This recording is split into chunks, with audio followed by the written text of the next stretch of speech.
La Genèse, chapitre 4. Adam connut Ève, sa femme.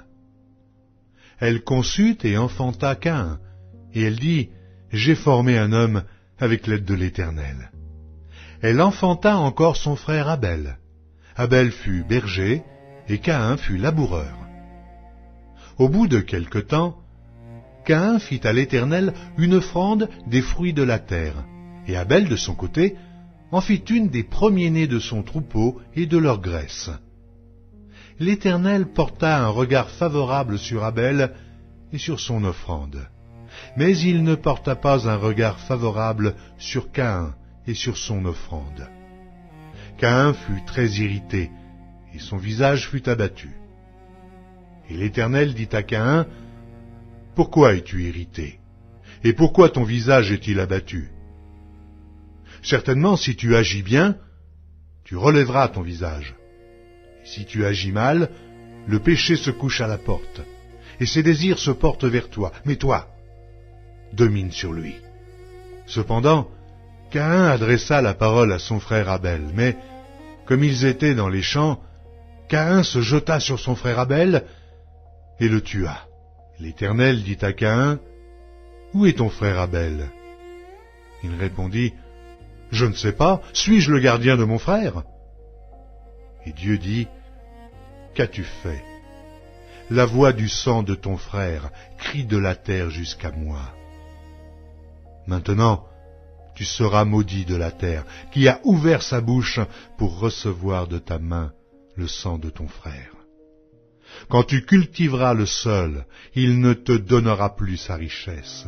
Tu seras errant et vagabond sur la terre. » Caïn dit à l'Éternel, « Mon châtiment est trop grand pour être supporté. Voici, tu me chasses aujourd'hui de cette terre. Je serai caché loin de ta face, je serai errant et vagabond sur la terre, et quiconque me trouvera me tuera. » L'Éternel lui dit, « Si quelqu'un tuait Caïn, Caïn serait vengé 7 fois. » Et l'Éternel mit un signe sur Caïn, pour que quiconque le trouverait ne le tuât point. Puis Caïn s'éloigna de la face de l'Éternel et habita dans la terre de Nod, à l'orient d'Éden. Caïn connut sa femme. Elle conçut et enfanta Hénoc. Il bâtit ensuite une ville, et il donna à cette ville le nom de son fils, Hénoc. Hénoc engendra Irad. Irad engendra Méhujaël. Méhujaël engendra Métucaël. Et Métucaël engendra Lémec. Lémec prit 2 femmes. Le nom de l'une était Ada, et le nom de l'autre Tsilla. Ada enfanta Jabal. Il fut le père de ceux qui habitent sous des tentes et près des troupeaux. Le nom de son frère était Jubal. Il fut le père de tous ceux qui jouent de la harpe et du chalumeau. Tsilla, de son côté, enfanta Tubal-Caïn, qui forgeait tous les instruments d'airain et de fer. La sœur de Tubal-Caïn était Naama. Lémec dit à ses femmes, « Ada et Tsilla, écoutez ma voix. Femmes de Lémec, écoutez ma parole. J'ai tué un homme pour ma blessure, et un jeune homme pour ma meurtrissure. Caïn sera vengé 7 fois, et Lémec 77 fois. » Adam connut encore sa femme. Elle enfanta un fils, et l'appela du nom de Seth, car, dit-elle, « Dieu m'a donné un autre fils à la place d'Abel que Caïn a tué. » Seth eut aussi un fils, et il l'appela du nom d'Énoch. C'est alors que l'on commença à invoquer le nom de l'Éternel. La Genèse, chapitre 5. Voici le livre de la postérité d'Adam. Lorsque Dieu créa l'homme, il le fit à la ressemblance de Dieu. Il créa l'homme et la femme, il les bénit, et il les appela du nom d'homme, lorsqu'ils furent créés.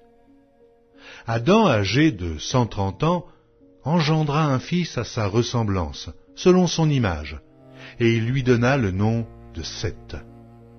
Les jours d'Adam après la naissance de Seth furent de 800 ans, et il engendra des fils et des filles.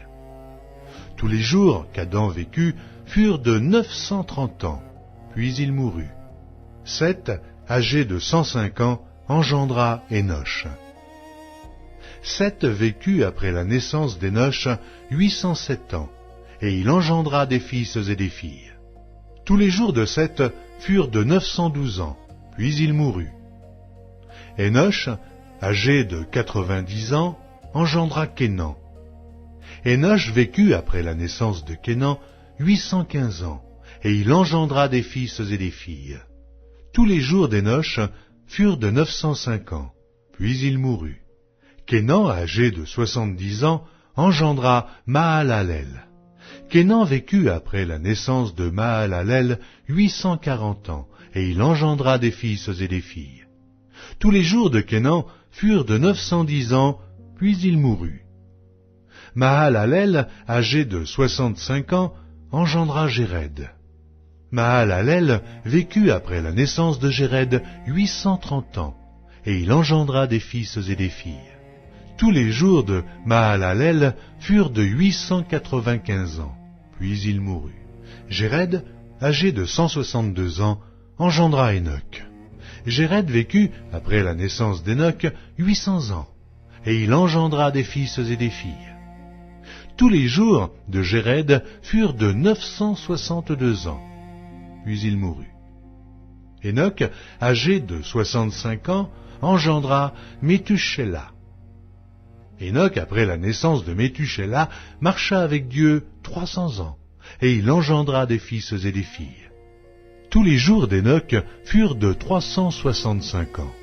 Énoch marcha avec Dieu, puis il ne fut plus, parce que Dieu le prit. Méthusélah, âgé de 187 ans, engendra Lémec. Méthusélah vécut après la naissance de Lémec 782 ans, et il engendra des fils et des filles. Tous les jours de Méthusélah furent de 969 ans, puis il mourut. Lémec, âgé de 182 ans, engendra un fils. Il lui donna le nom de Noé en disant « Celui-ci nous consolera de nos fatigues et du travail pénible de nos mains provenant de cette terre que l'Éternel a maudite. » Lémec vécut après la naissance de Noé 595 ans, et il engendra des fils et des filles. Tous les jours de Lémec furent de 777 ans, puis il mourut. Noé, âgé de 500 ans, engendra Sem, Cham et Japheth.